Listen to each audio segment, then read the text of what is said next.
class. This is a video lecture that discusses the lines that you need to draw your class exercise in AutoCAD. We began last week in class by drawing a specific shape that was given to you, and we did it on paper, and part of your homework was to convert it to AutoCAD. In this video, I'm going to give you some of the skills that you're going to need to accomplish this. Remember that we're very early into our AutoCAD learning experience, so some of the things we'll build upon later. Okay, so as we get started, this is model space. You can tell it's black. This is the ribbon that we discussed earlier in class. Now again, we have layout, which is paper space, and model space, which encompasses as much as you want to draw. Okay, let's get started with a line. Now we can put that line or start that line anywhere, and after we click once, it wants to snap to the horizontal or vertical. It specifically wants to do that. Now I can enter the distance and cause it to draw a line of that particular length. All right, so I drew a line vertical going 3 units. Now I want to go to the left. I believe it's 3 units. I'm sorry, the first line was 2, 3, and then 2, and now I need to make the valley. And that was a 1, down 1, over 2, up 1, and again, all I'm doing is clicking and entering the value that I want the line to be. We're not going to get started on units yet. Again, all we care about is 1 of some sort of unit, or 2, or so forth.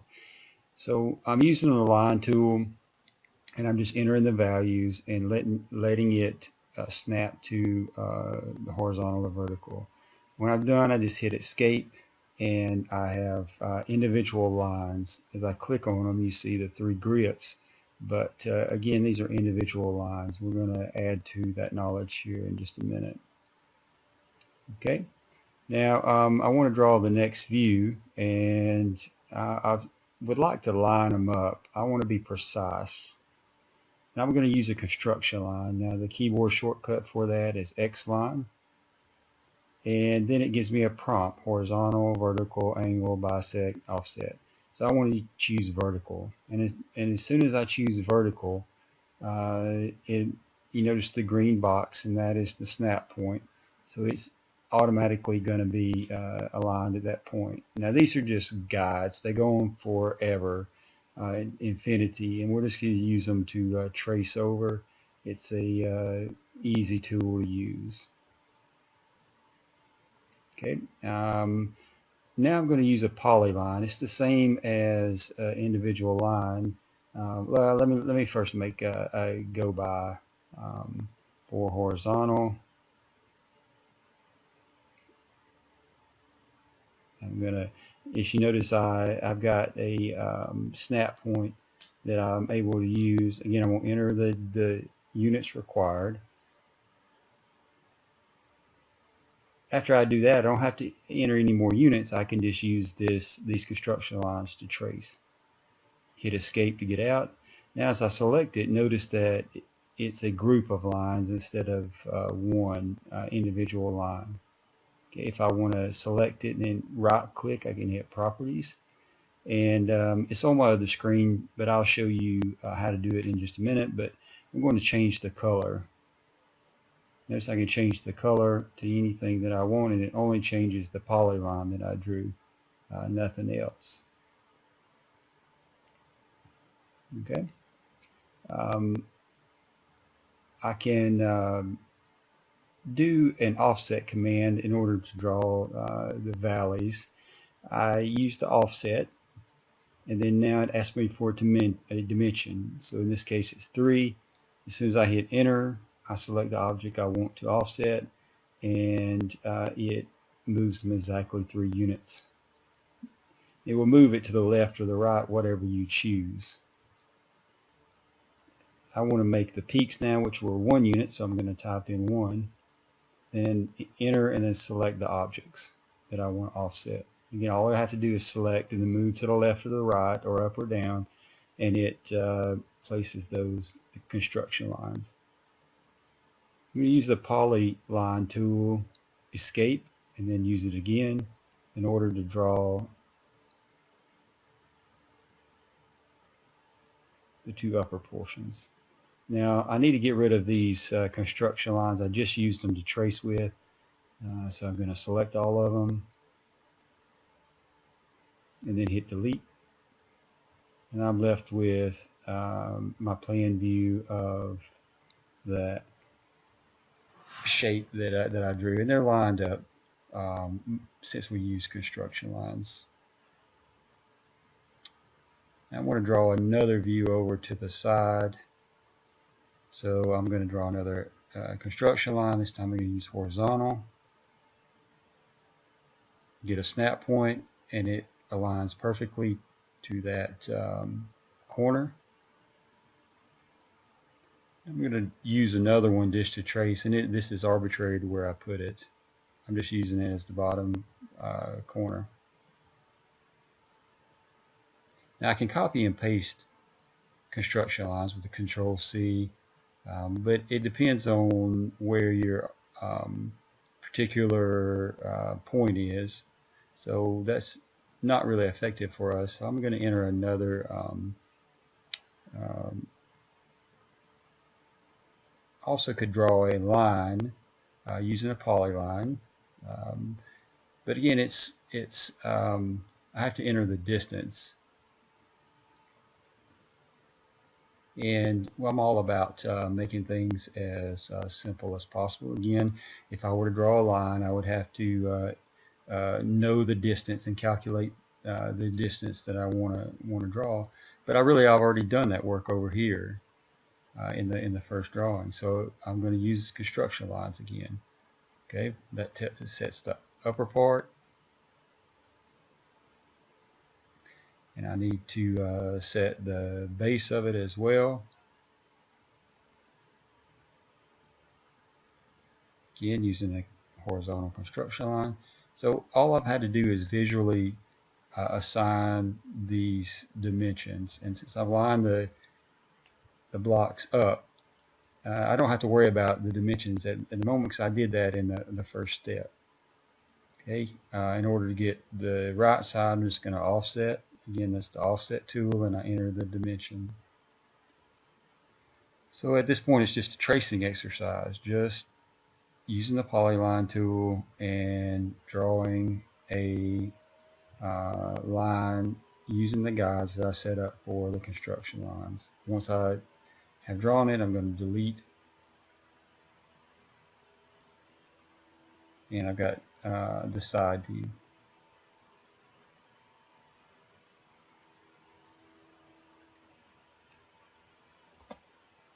Now I still need to draw the valley, and since this is a side view, in which case I see this,